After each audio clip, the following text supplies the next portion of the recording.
All right, so for today, we're going to look at another quick topic here. This one is really a review. I mean, we already covered this stuff last unit, just a slightly different application of a concept we already talked about, which is completing the square.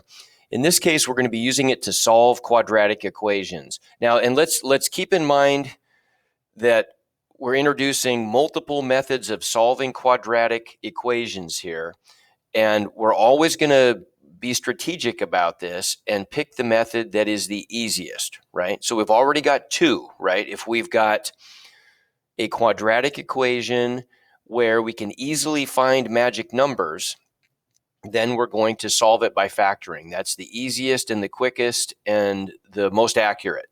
And if we have a quadratic equation where we can point to a single x, then we'll just reverse order of operations to isolate the x, which will involve taking the square roots of both sides, right? And so you guys have done some practice on both of those.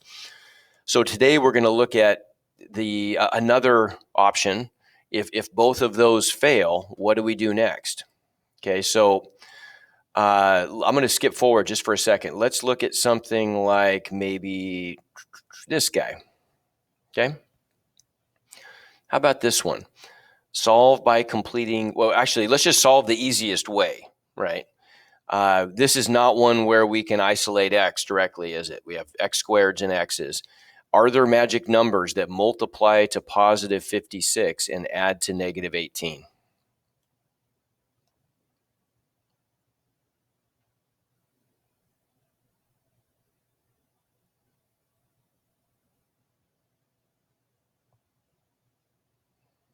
Not finding any, are you? Not going to find it, okay? So yeah, we don't have any that work there. So factoring is not an option, right? So another option is solving by completing the square, and we'll look at that in a second. Let's just quickly remind ourselves how we do this. So if I've got an expression like x squared minus 1/5 x, right? What was our process for creating a perfect square trinomial from that? What is the constant? And everybody kind of just scratch your head and think about this a little bit. And when you're ready, type the answer in chat. What's the constant that I would have to add to that binomial, those two terms, to create a perfect square trinomial that would factor?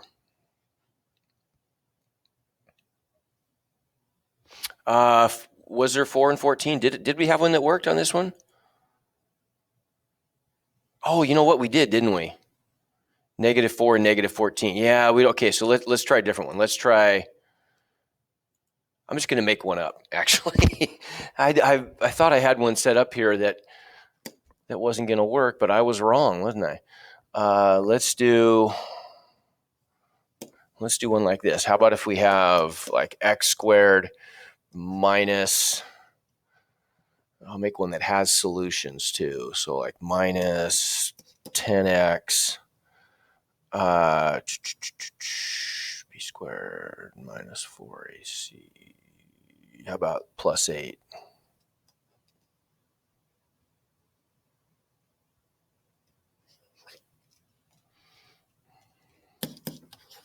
Okay, there's one that doesn't factor. Everybody agree? Okay, that's one that doesn't factor. So there's an example where we would have to solve by completing the square. Okay? All right, so back to this then. What's our strategy here? What's the number that we're going to have to add to those two terms to create a perfect square trinomial? Go ahead and type it in when you think you have it. X squared minus 1/5 x.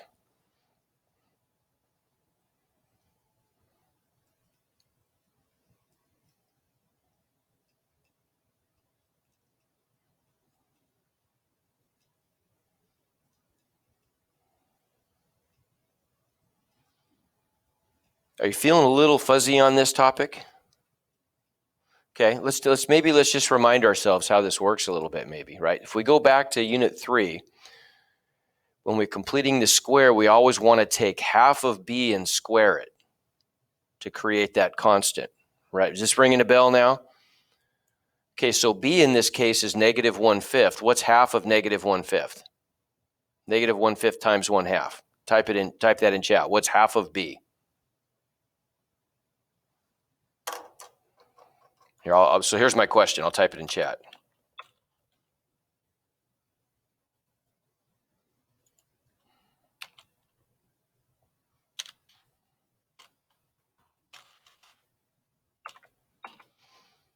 Okay, good. So negative 1/10. Everybody agree? Good. So then what's the number we're going to add? Type that in chat. If half of b is negative 1/10, what's the number we're going to add to create a perfect square trinomial? Okay. Yeah, it's 1/100th, isn't it? Positive 1/100th. Okay. So then what's the trinomial? Well, we'll just add that, right? And so the trinomial is that. We just add that term to create a perfect square trinomial. And what does it factor into? It's going to factor into something squared. What's the something that's being squared there? It's a perfect square trinomial. So that means, remember, we should get the same magic number twice.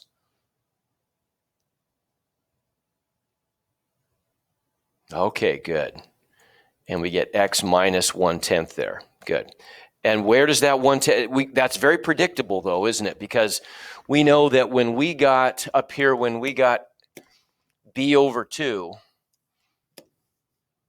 like in this step right here, we had to figure out what's b over 2. Well, b over 2 is negative 1/10. Well, that's the number that's going to be added to x in our factors, isn't it? Does that make sense? That's our magic number. Okay, half of b is always our magic number when we end up factoring. Okay, and so this was kind of the steps that we did, right? We completed the square by taking half of b and squaring it and adding it to both sides of the equation, and then we factor the perfect square trinomial, right? That was our trick. Okay, so let's try this. Let's try this, and let's go ahead. Maybe it's a good thing. I guess that was my thinking on this. I can't remember always exactly what's going through my head when I create these things, but there is a logic to it. So let's try this on one where the math works out easily. What are we going to do then? What are the steps going to be to solve by completing the square? Well, remember before we were doing this in a slightly different context. We were doing this in the context of something like this, where we were trying to rewrite the equation in vertex form, right? And remember, we grouped everything, we lumped everything over on the side with the y, we stored everything over there while we completed the square on the side that had the x squared, right? Well, we're going to do essentially the same thing here this time, only this time instead of having a y on the other side, we're just going to have numbers on the other side, right? Okay, so what do we do first here then? What's the first step if we're going to complete the square?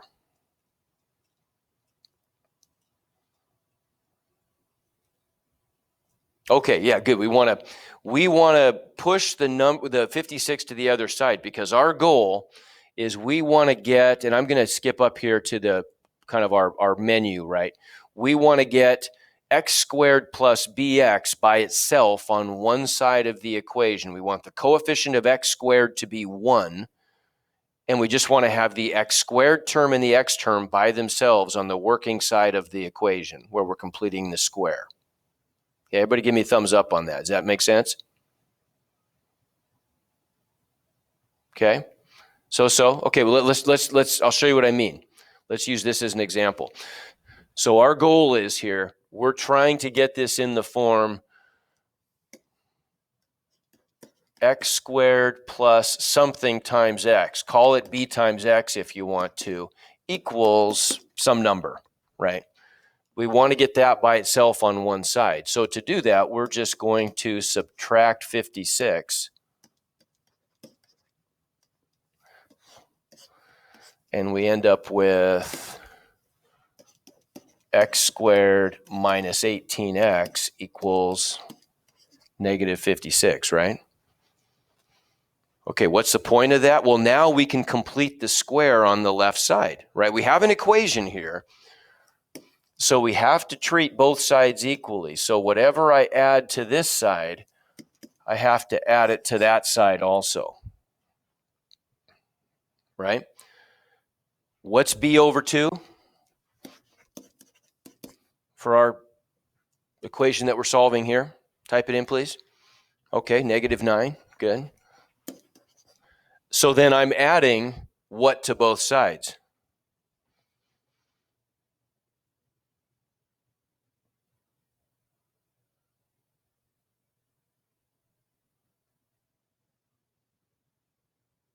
Okay, good. Good. I'm adding b over 2 squared, right? -9 squared, which is 81. Okay. So then we know on the right side where we're storing all these numbers. Now, this is actually much easier, isn't it? Because now we don't have variables over there. We've just got numbers which we can combine. Numbers are easy to simplify. -56 plus 81 is what, 25? And on this side over here, we know this is going to factor, right? Because we created a perfect square trinomial. Well, what's my magic number that's going to occur twice? It's b over 2, isn't it? It's x plus b over 2, which is -9, quantity squared. We don't even have to think about it. We don't even have to use our brains here to figure out what the magic numbers are because we already know what it's going to be. It's going to be a -9 and a -9. Okay. And now, what's the point of that? So we're actually done completing the square. Why was that useful? Somebody click on your mic and tell me why was that so useful to complete the square there?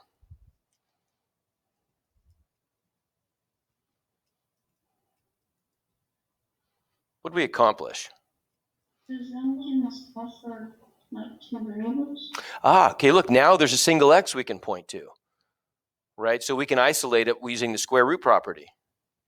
Everybody get that? Tricky, huh? So that's the whole point of completing the square is we're going to turn this into a problem that we can solve by square rooting, okay? If I square root both sides,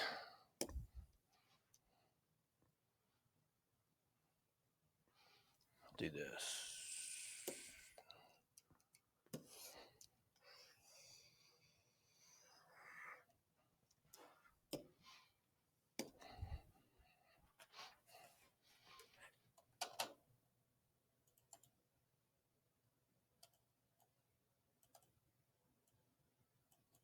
Right, so then all I've got to do is just square root both sides here.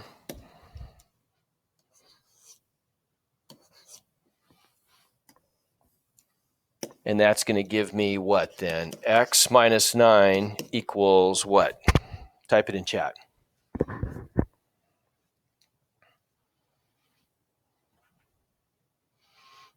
Not 5.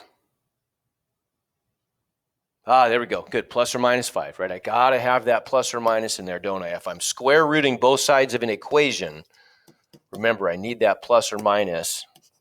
And then what's my last step?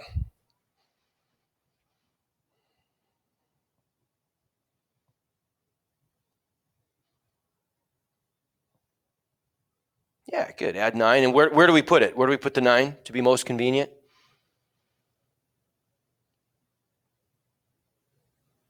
That's no problem, Alan. You're fine. Where do I put the 9?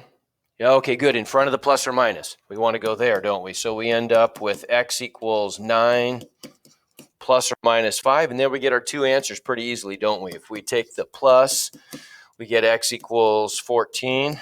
If we take the minus, x equals 4. Okay, make sense? Okay.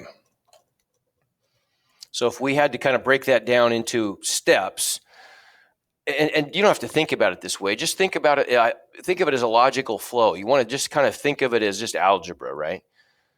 So we're just going to, the first steps are just to get the x squared plus bx by itself, right? So we're going to subtract anything to the other side that we need to. If necessary, we'll divide both sides by the coefficient of x squared. And then we just complete the square and use the square root property to solve, right? That's the flow of this. Let's try a couple more examples, just get a little more practice. Okay, how about one like this? Okay, what am I going to be doing just to get us kind of cranked up and moving a little faster here? I'm just going to ask some questions real quick, so be ready to answer. So what am I going to do first on this one? Let me turn on my, there we go. What am I going to do first on this one, Chloe? Divide by 2 on both sides. Okay, good. I've already got the number on the other side, so the only thing I have left to do is divide by 2, isn't it?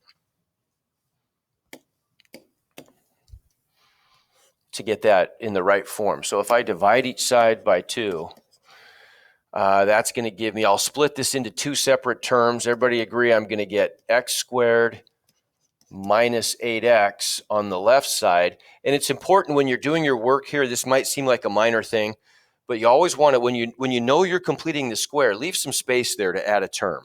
Okay, so it looks like a good trinomial. You're not putting the term out here or something where it's just looks goofy. Leave some space. Then on the other side, negative 30 divided by 2 is negative 15. Okay? Now, what's next here? Liliana, what's next? You do the b.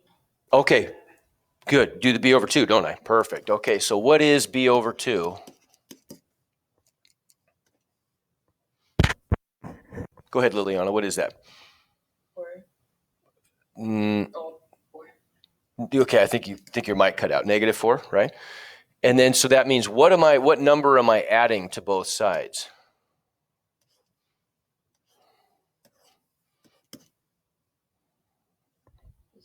16. Yeah, good.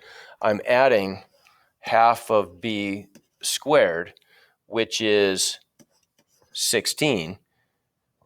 And the reason I choose to write it like this on the left, you don't have to, I can just write that as a 16, is so that when I factor that number that's being squared reminds me that that's my magic number, right? Does that make sense? Kind of is that just like a sort of a good way to show the work on that, right? Get in that habit, and it makes it easy to do. And on the other side, we get negative 16, negative 15 plus 16 is 1. And now I just solve, right? So what would the steps be in order here to, first, what am I going to do first to solve that thing? Adelaide, what do I do next?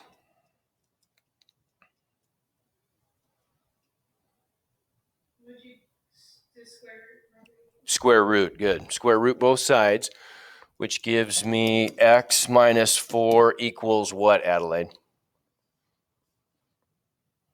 1. Careful.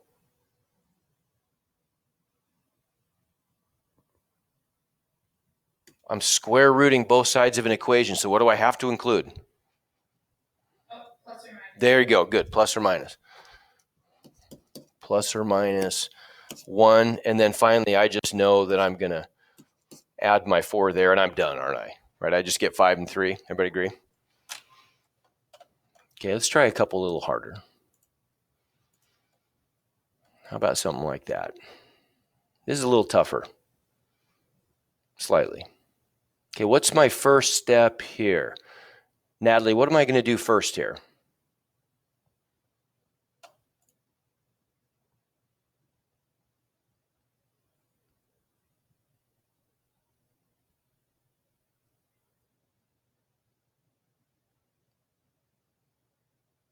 Questions for Natalie?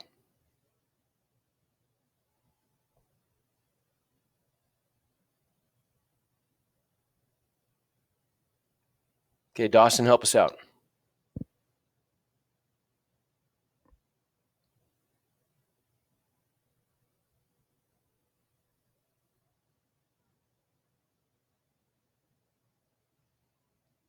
Questions for Dawson?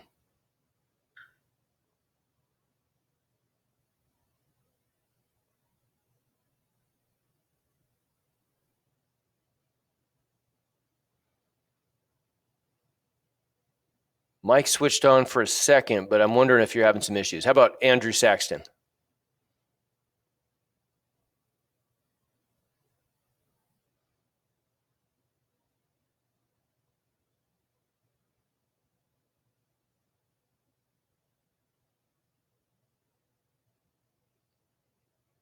Questions for Andrew?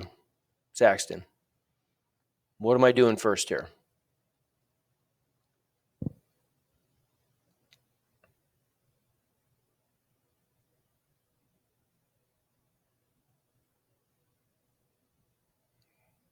No, Andrew. Carrie, help me out. Can you repeat the question? Yeah, what do I do first here? Just going to solve this thing by completing the square. And how come, I guess I skipped over this, but there are no magic numbers, right? Okay. Do you want to move You're right. What am I moving? the 7? Yeah, perfect. Because our goal, remember, is we're trying to get the x squared plus bx. We want it to look like that on one side, right? We need 1 to be the coefficient of x squared, and then I just want the x squared and the x term by themselves. So I already have a 1 in front of the x squared, but I got to get rid of that 7, don't I? So we'll add 7 to both sides.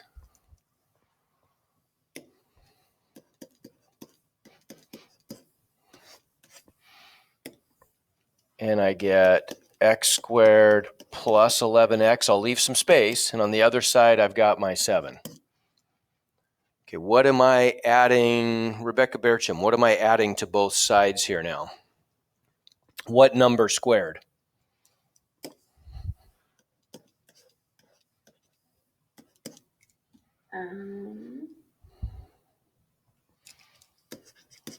What's b over 2? 11 over 2. Yeah, 11 halves. Right, so I'm going to add that squared. What is 11 halves squared?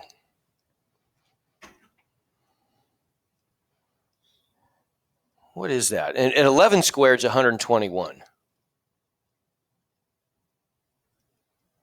So what fraction am I adding to both sides then? Everybody type it in chat real quick.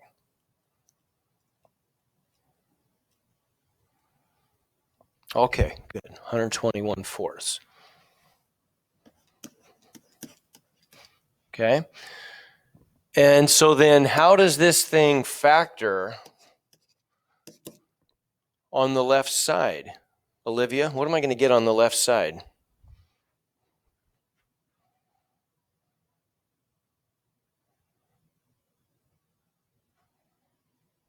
What's my magic number going to be there? Well, are we adding on 121 over 4 To both sides, right? Now over here, I just chose to write it as 11 halves squared, but that really is the same thing. So look, I added the same thing to both sides. Here I simplified it on the right. Here I left it as a number squared on the left. How come? Why is that maybe a good idea? Because you're going to have to square it anyway. So wouldn't it just be 11 over 2? There you go. Good. Good. So I know that this is, so my magic number is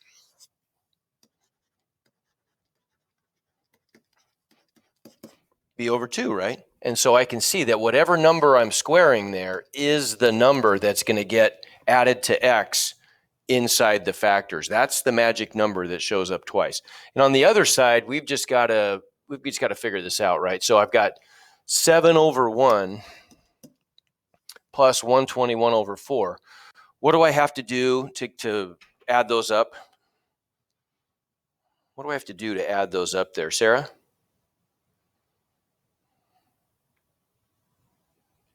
Well, you have to turn the 7 into 4.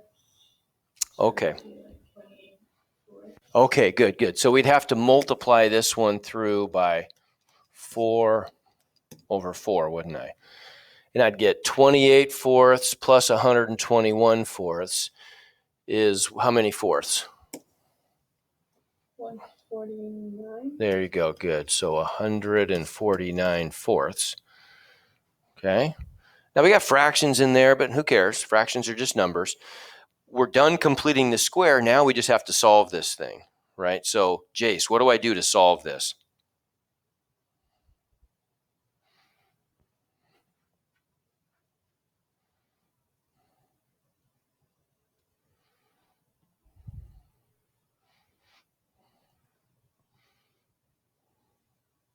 Questions for Jace?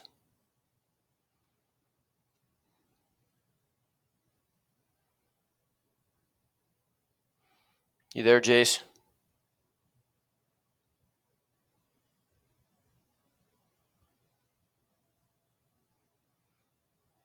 Abby? Use square root both sides. Yeah, square root both sides. Good. So then we end up with x plus 11 halves equals what on the right side, Abby, am I going to get?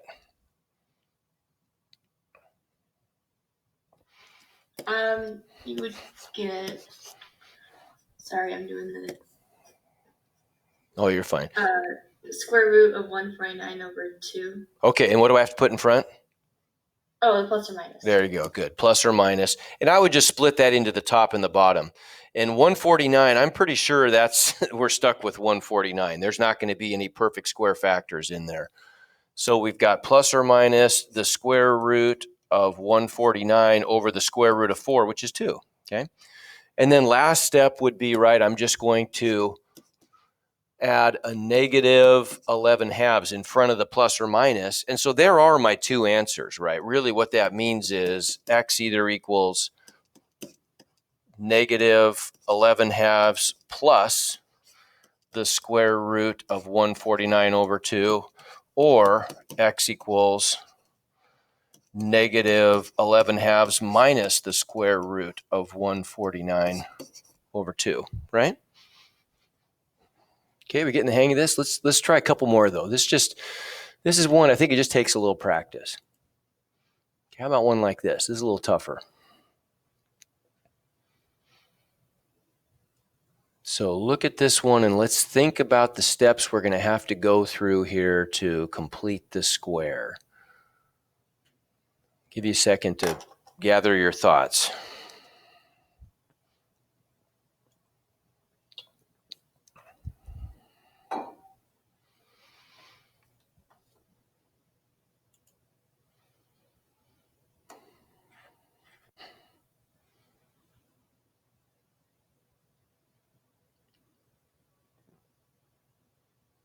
Rebecca Edmonds, what do you think I would do first here? Add 1 to both sides. Perfect. Okay, so let's add 1. We got to get the constant on the other side. So far, so good.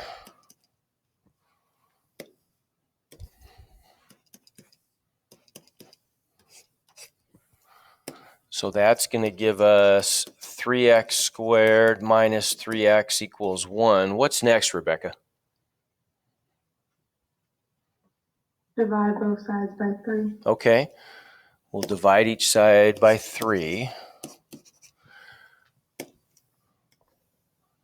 And if I split those up into two fractions, I'm going to get x squared minus x equals 1/3. Okay, now what, Mr. Demanu? What am I going to do now? Then you do that half of b, which is half of -1, and then you square that. Okay. And add it sides. Okay, so what is -1/2 squared? 1/4. Good. Okay, and let's just summarize what we did here, right? So b over 2 equals -1/2. So b over 2 squared is 1/4. Good. And then Andrew, how does the left side factor? X minus 1/2. Quantity squared, good, equals, and then what about on the right side? See if you guys can do this in your head and type the answer in chat.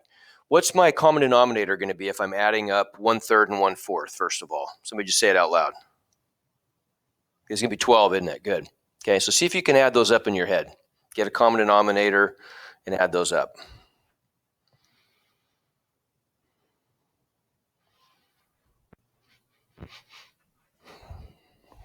I'm seeing it. Good. Good, so I'd have to multiply by 4 over 4. I'm going to get 4/12 plus 3/12 equals 7/12. Good. Okay, and then last couple steps here, What am I going to do for my last couple steps? Dilute, what do I do next?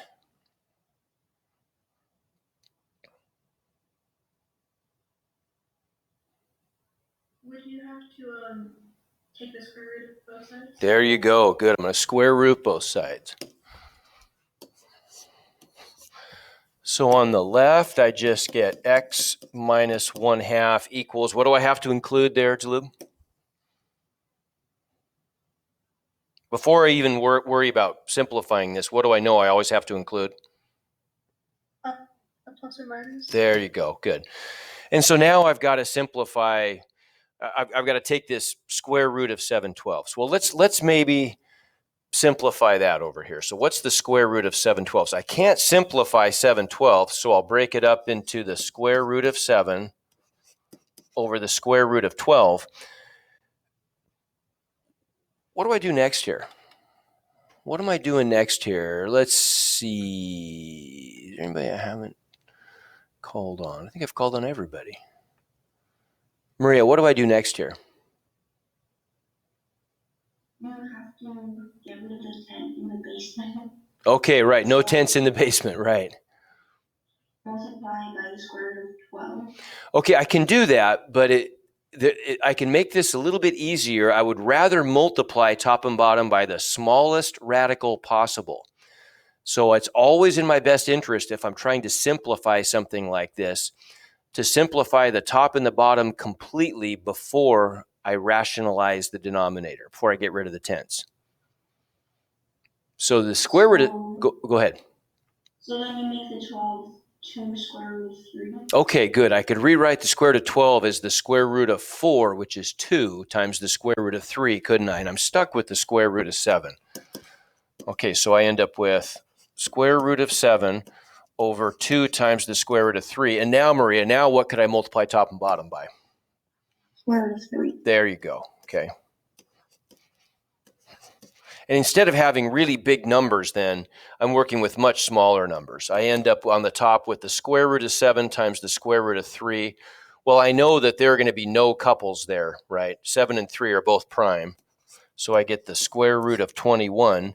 And on the bottom, I get 2 times 3, right? Square root of 3 times square root of 3 is 3. So I just get 6 on the bottom. Okay. And then last step would just be to add that 1/2 in front of the plus or minus, right? So I end up with x equals 1/2 plus or minus the square root of 21 over 6. So there's both my solutions.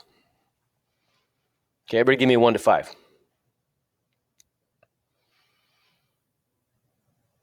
Okay. All right, we're getting there. Okay, finally, let's try one like this. So would everybody agree here that all I have left to do here before I complete the square is divide both sides by 4? Okay. Because I need to get an r squared, and the r squared needs to have a coefficient of 1, and I need the r squared and the r term on the left side. So we'll divide each side through by 4. I'm just going to go ahead to make this a little bit simpler. Whoops.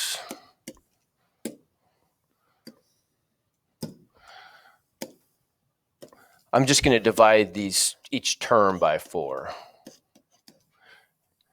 And that's going to give me r squared minus 7/4 r equals negative 9/4. Okay, so what's the number that I'm going to square? What's b over 2 here? Type it in chat, everybody.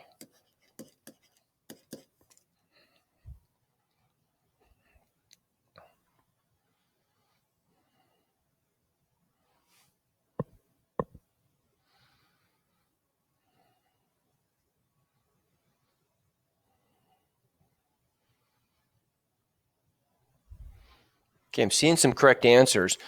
Remember that dividing by 2 is the same thing as multiplying by 1/2. Right, so if I multiply straight across, I just get negative 7/8.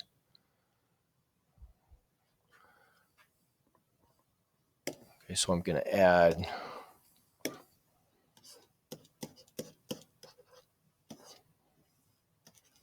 negative 7/8 squared to both sides.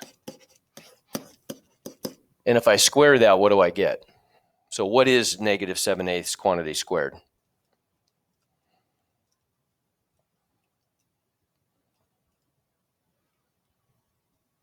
Go ahead and type it in chat. Okay, good. Positive 49/64. Good. So that's what I have to add to both sides. I already added it over here on the left side, didn't I? On the right side, I'll add it in simplified form. What does the left side factor into then? Type that in, please. What am I going to get on the left side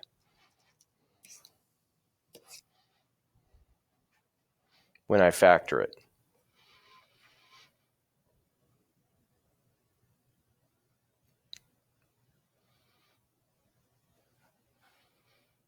Okay, good. R minus 7/8. And I know it's kind of inconvenient to enter this in chat, but remember that's being squared, right? So that's that. It factors, this quadratic factors into R minus 7/8 times R minus 7/8. That's my magic number. And on the other side, what are we going to get here? So I would have to multiply the 9/4, the negative 9/4 by, what's that going to be? 30. So 16 over 16. Everybody agree? And what's that going to be? If I multiply 9 times 16, that's 144. So I get minus 144 64ths plus 49 64ths. And so would everybody agree I get R minus 7/8 quantity squared equals negative 95 64ths? Is that right? Check my work on that. Everybody agree? Okay. All right, so now what? Type in chat, what's my next step?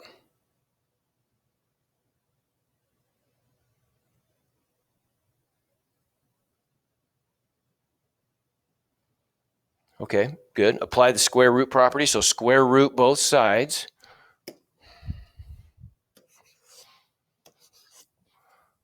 So I'm getting R minus 7/8 equals, now we got to simplify this.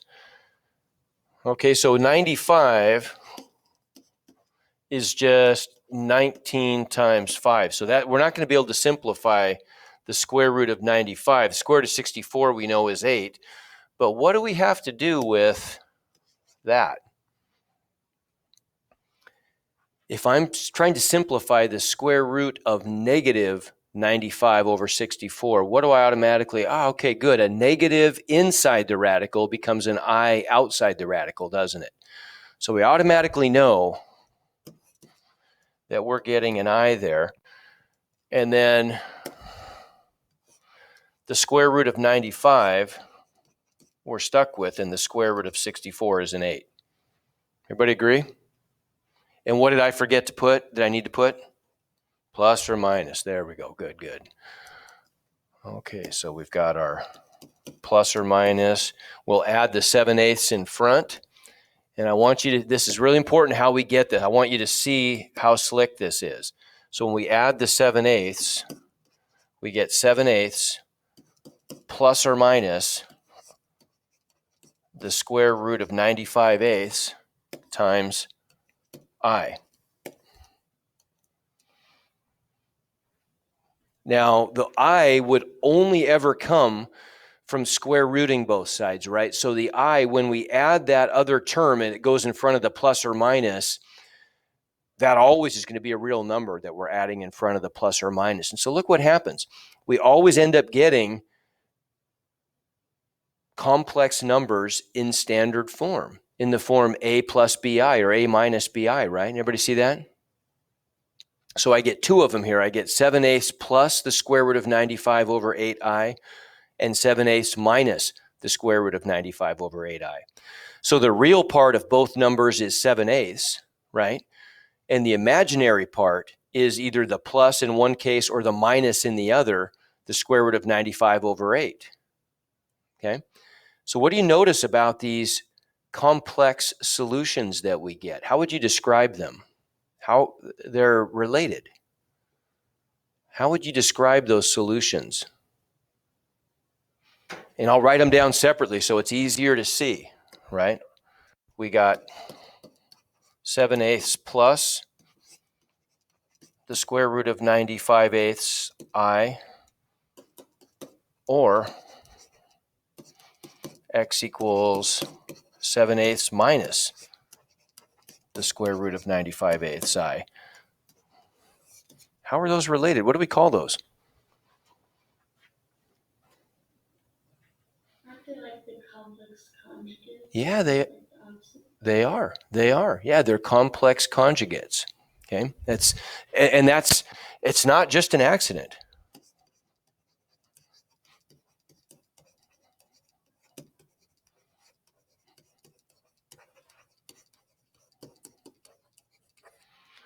It's not an accident.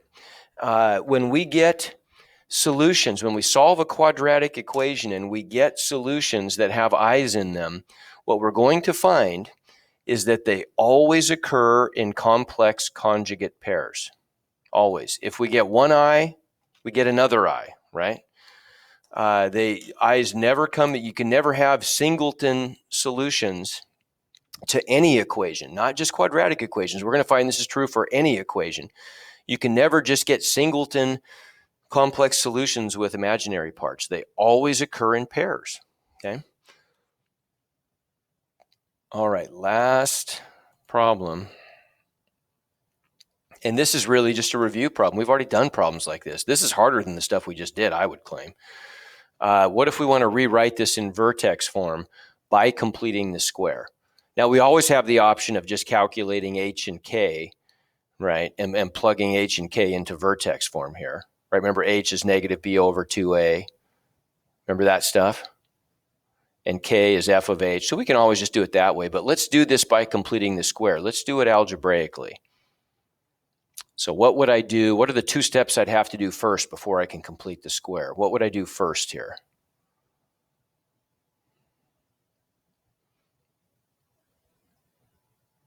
What do you think? Abby, what am I going to do first here?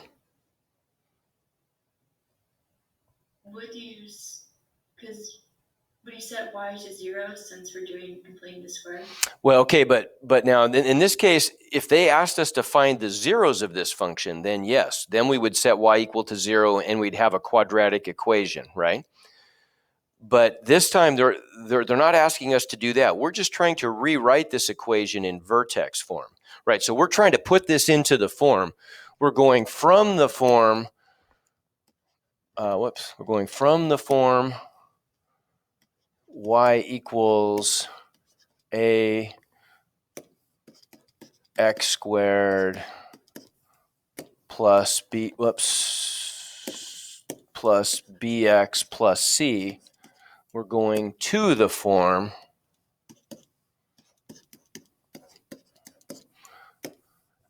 a times the quantity x minus h squared plus k. But the algebra for doing that, look what we need to get. We need to get a perfect square as a part of our vertex form, right? So it turns out that we can get there by completing the square. Remember this stuff? It's been a while, and we didn't do a lot of this. So I would think you'd be pretty rusty on this. And I intentionally didn't hammer you too hard last unit on this because I knew we were going to be doing it again in Unit 4. So in order to complete the square, remember, we had to store some stuff with the y. So one more time, Abby, do you want to, what do you think? Want to change your answer a little bit? Move the 5 over, so it'd be negative 5. Okay, good. We're going to move the 5 over.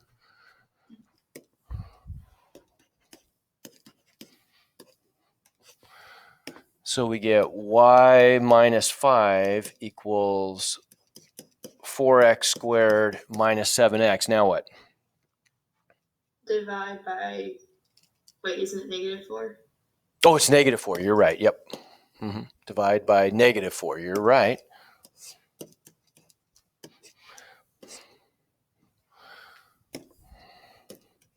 And we'll just leave that. We're just storing that on the other side, aren't we? So now we've got y minus 5 divided by negative 4 equals, if I divide each term, I'm going to get x squared. I didn't think ahead, did I? Kind of got to think ahead here a little bit. Leave myself a little space. I get x squared plus 7/4 x. And now here's where I could complete the square on the right side, though. Everybody agree?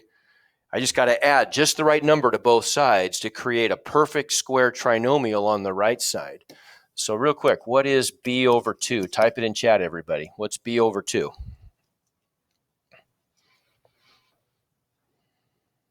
7/8. Okay, good. We're multiplying 7/4 by 1/2. And so if I square that, everybody agree I just get 49/64. So I'm going to add 49/64 to both sides. On the working side, I'll just go ahead and write that as 7/8 quantity squared. So what does that factor into? Type it in chat, please. What does that factor into on the right side?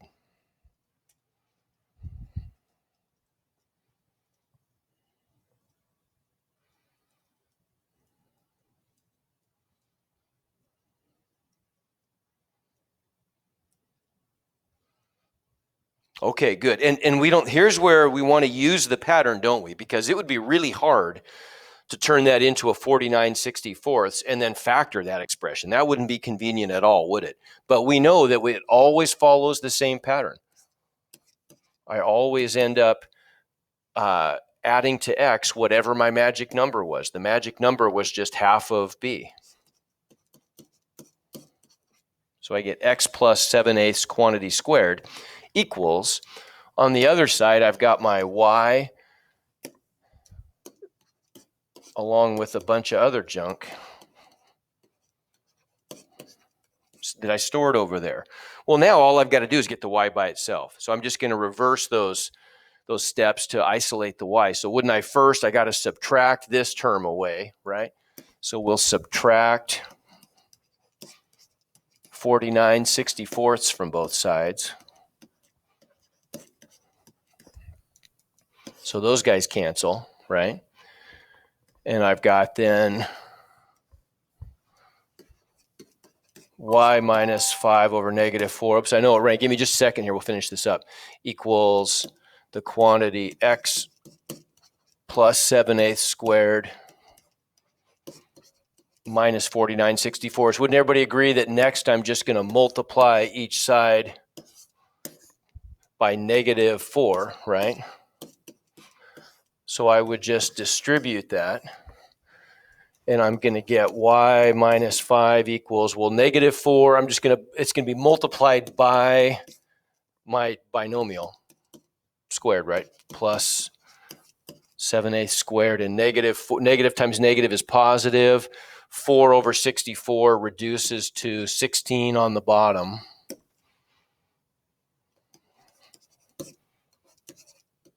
And then the very last thing to do would just be to add 5 to both sides. And I get the y by itself. And to add the 5, I just have to combine those into one fraction, right? I better let you go, though. Get the idea? Okay, good. The assignment's up, ready to go. Have at it. I'll see you in a couple days. Have a good one.